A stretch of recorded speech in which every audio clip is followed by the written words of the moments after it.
With Christmas around the corner, getting ready na for the holidays, ang Kapuso at Sparkle artists. Si Beauty Gonzalez, lilipad sa Japan with her family. Yeah, we'll see his son there now we haven't seen for a while, so I'm excited to see him. So I'm just happy na we'll all be together.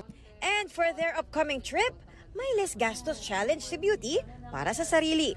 Window shopping, nagpapatayo ako ng bahay so hanggang tingin-tingin lang.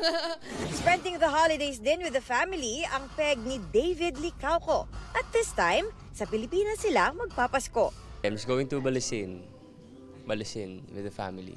May niready na rin daw siyang gift sa kanyang pamangkin. Focused din sa family this Christmas, si Barbie Forteza. Katulad ng dati, uwi ako sa Laguna kapag Christmas Day kasi yun yung talagang once a year na umuuwi kahit yung mga kamag-anak namin sa malalayang lugar. At pagdating sa gift giving, may tip si Barbie. Pag mga end of the month, maraming sale.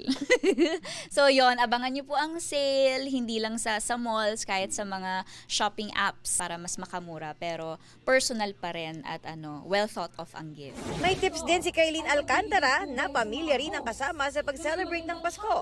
I always make a list para hindi ako malito. At dun sa list na yon, nakatabi na yung kung ano yung pwede kong iregalo sa tao na yun. Personal akong namimili po.